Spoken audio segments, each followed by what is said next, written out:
Hello views, welcome to TJMS Tamil channel. ரொம்பவே சுவாரஸ்யமாக போயிட்டுருக்க கண்மணி அன்புடன் சீரியலுக்கான அப்கமிங் எபிசோடில் வர அன்பு கண்மணி கிட்ட நடந்துக்கிற ஒவ்வொரு விஷயத்தையும் நினச்சி பார்த்து ரொம்பவே சந்தோஷப்பட்டுக்கிறாங்க. கண்மணி கேர் பண்ணிக்கிறது, ஒவ்வொரு விஷயத்தையும் பார்த்து பார்த்து பண்ணுறது மட்டும் இல்லாமல் எல்லா விஷயத்துலையும் காப்பாற்றுறது, இது மாதிரி பல விஷயங்களை நினச்சி பார்க்கறது மட்டும் இல்லாமல் கொடைக்கானலில் நடந்த விஷயத்தை பற்றி நினச்சி பார்த்து ரொம்பவே சந்தோஷப்பட்டுக்கிறாங்க. கண்டிப்பாக நம்ம வெண்ணிலா சொன்ன மாதிரி பொய்யான ஒரு காதல் கிடையாது. தன்னோட அம்மாவுக்காக மட்டும் தங்கிட்ட பேசலை, உண்மையாலுமே அவரும் நம்மள மாதிரி விரும்புகிறாரு அப்படின்றத கன்ஃபார்ம் பண்ணிக்கிறாங்க. வேலைகளை செஞ்சுட்டு இருக்கும் போதே எல்லா விஷயத்தையும் நினச்சி பார்த்துக்கிட்டே இருக்காங்க. இதுக்கேற்ற மாதிரி அன்போட அம்மாவும் பார்த்தீங்கன்னா இவ மார்க்கமாக இருக்காளே அப்படின்னு சொல்ல அதுக்கு இதை பற்றி கூப்பிட்டு காட்டும் போகுது. அது வேற ஒன்றும் இல்லை, லவ் தான் அப்படின்னு சொல்கிறாங்க. இதை கேட்டு அவங்களுக்கும் ஒன்றும் புரியாமல் குழம்பி போகிறாங்க.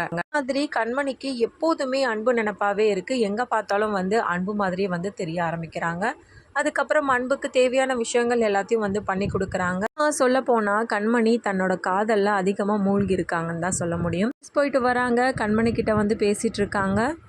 சிரிச்சுக்கிட்டே இருக்க, என்ன கண்மணி சிரிச்சுக்கிட்டே இருக்க அப்படின்னு கேட்கும்போது, இல்லைங்க கொடைக்கானல் நடந்த விஷயங்களை பற்றி தான் நினச்சி பார்த்துட்ருக்கேன், அதெல்லாம் எவ்வளோ சூப்பரான மெமரி இல்லைங்க அப்படின்னு சொல்லிட்டு நிறைய விஷயங்கள் அப்படியே பகிர்ந்துக்கிறாங்க. ரெண்டு பேருமே மாறி மாறி சரியான நேரம் அப்படின்னு சொல்லிட்டு தெரிஞ்சுக்கிட்ட அன்பு என்ன பண்ணுறாங்க, கண்மணி கிட்ட மனசு விட்டு பேசிடலாம், தன்னோட காதலை வெளிப்படுத்தலாம் அப்படின்னு சொல்லிட்டு வராங்க. இந்த சமயத்தில் யாரோ கதவை தட்டுற சவுண்டு கேட்டு யாருன்னு சொல்லிட்டு போய் பார்க்கும்போது என்னாச்சு வெண்ணிலா அப்படின்னு சொல்லிட்டு கேட்க, இல்லை கண்மணி உங்ககிட்ட கொஞ்சம் பேசணும் அப்படின்னு சொல்லிட்டு கூப்பிடுறாங்க. இவளுக்கு ஒரு வேலையே இல்லை, நல்ல சரியான நேரத்தில் தான் காரியத்தை கெடுக்கிற மாதிரி பண்ணிகிட்ருக்கா அப்படின்னு சொல்லிட்டு அன்பு ரொம்பவே கடுப்பாகி போகிறாரு. வெண்ணிலா ஏதோ பேச வந்திருக்கா, நான் என்னன்னு கேட்டுட்டு வந்துடுறேன் அப்படின்னு சொல்லிட்டு வெண்ணிலாவை பார்த்துட்டு அதுக்கப்புறமா கண்மணியும் பின்னாடியே போகிறாங்க.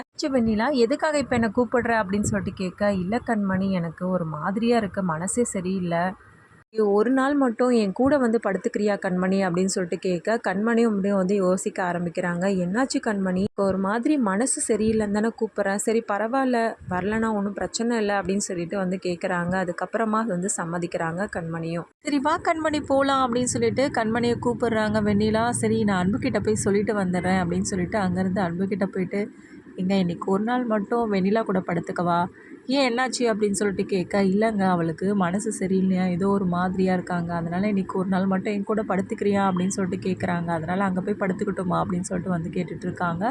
கண்மணி இவ்வளோ தூரம் கேட்குறதுனால அன்பு அப்புறம் சம்மதிக்கிறாரு. சரி கண்மணி நீ போ அப்படின்னு சொல்லிட்டு, ஆனால் அனுப்பினதுக்கு அப்புறமா மனசுக்குள்ளே போட்டு புலம்பிக்கிட்டே இருக்காரு. இந்த வெண்ணிலா ஏன் இப்படி பண்ணிட்டு இருக்கான்னு ஒன்றுமே புரியல. எனக்கு தெரிஞ்சு இவ வேணுட்டே தான் பண்ணியிருக்கா, அவளே தான் பிளான் பண்ணி பண்ணியிருக்கா அப்படின்ற மாதிரி கெஸ் பண்ணுறாரு அன்பு. வெண்ணிலா ரூமுக்கு போன நம்ம கண்மணியை பார்த்ததும், என்னாச்சு கண்மணி ஏன் ஒரு மாதிரியாக இருக்க அப்படின்னு சொல்லிட்டு கேட்க, இல்லை அதெல்லாம் ஒன்றும் இல்லை அப்படின்னு சொல்லிட்டு மழுப்புற மாதிரி அப்படியே அமைதியாகிடுறாங்க.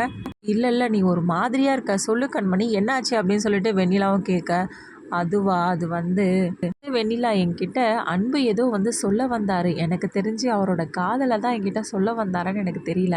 என்னாச்சு கண்மணி அப்படியா அப்படின்னு சொல்லிட்டு கேட்க, ஆமாம் அதுக்குள்ளே நீ கதவை தட்டிட்ட வெண்ணிலா அப்படின்னு சொல்லிட்டு சொல்கிறாங்க. வெண்ணிலாவோட மனசுக்குள்ள நல்ல வேலை நம்ம நல்ல நேரத்தில் தான் வந்திருக்கோம் போல அப்படின்னு சொல்லிட்டு மனசுக்குள்ளேயே நினச்சிட்டு இருக்காங்க. வெண்ணிலா படுக்கலாமா அப்படின்னு சொல்லிட்டு ரெண்டு பேருமே படுக்க ஆரம்பிக்கிறாங்க. கண்மணி அந்த ரூம்லேயே நல்லா தூங்கினதுக்கு அப்புறமா அங்கேருந்து முழிச்சு பார்த்த வெண்ணிலா சொல்கிறாங்க, உன்னையும் அன்பையும் எப்போவுமே நான் சேர்த்து வைக்கவே மாட்டேன், அன்பு கூட சேர்ந்து நான் வாழ விடவே மாட்டேன் கண்மணி அப்படின்னு சொல்லிட்டு சொல்லிட்டு இருக்காங்க. இன்னொரு பக்கம் மனசுக்குள்ளேயே ரொம்பவே குழப்பத்தோடு நிற்கிறாங்க. கண்மணி நம்மக்கிட்ட என்ன சொன்னா இதுக்கு முன்னாடி, இப்போ தன்கிட்ட காதலை சொல்ல வந்தாரு தான் நான் நினைக்கிறேன் அப்படின்னு தானே சொன்னா, இது மட்டும் நடந்துருந்துச்சுன்னா என்னத்துக்கு ஆகிறது அப்படின்ற மாதிரி நினைக்கிறாங்க. அன்புக்கு திடீர்னு கதவு தட்டுற சவுண்டு கேட்குது. நம்ம கண்மணி வந்துட்டா அப்படின்னு சொல்லிட்டு கதவு திறக்க போகிற நேரத்தில் வெண்ணிலா நிற்கிறாங்க. அன்பு கண்மணின்னு பார்த்தீங்கன்னா கண்மணி வரவே மாட்டா, அவள் அங்கேயே தூங்கிட்டா அப்படின்னு சொல்லிட்டு சொல்கிறாங்க. நீ எதுக்காக இங்கே வந்த அப்படின்னு சொல்லிட்டு கோவத்தோட கேட்க, ஏன் அன்பு நான் இங்கே வரக்கூடாதா, பார்க்கறதுக்காக நான் எவ்வளோ ஆசையாக வந்திருக்கேன், நீ என்னவோ என்னை அவாய்ட் பண்ணிகிட்டே இருக்கே அன்பு அப்படின்ற மாதிரி கேட்குறாங்க.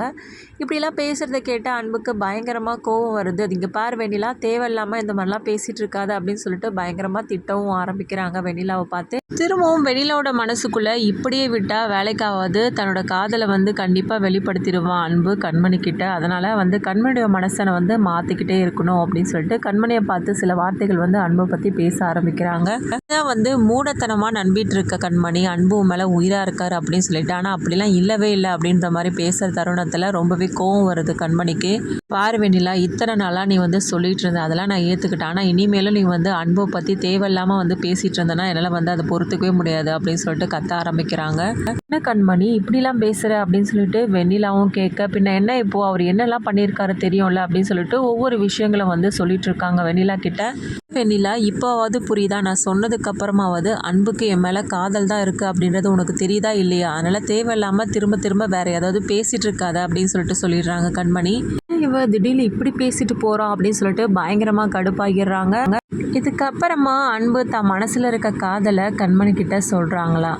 கண்மணியும் அதை சந்தோஷமாக ஏற்றுக்கிட்டு 2 பேரும் சந்தோஷமான ஒரு வாழ்க்கையை வாழ ஆரம்பிக்கிறாங்களா. இதனால் வெண்ணிலா எப்படிலாம் ரியாக்ட் பண்ண போகிறாங்க, இது எல்லாமே தெரிஞ்சுக்கலாங்க. அதுக்கு மறக்காமல் நம்மளோட சேனலை வந்து சப்ஸ்கிரைப் பண்ணிக்கோங்க.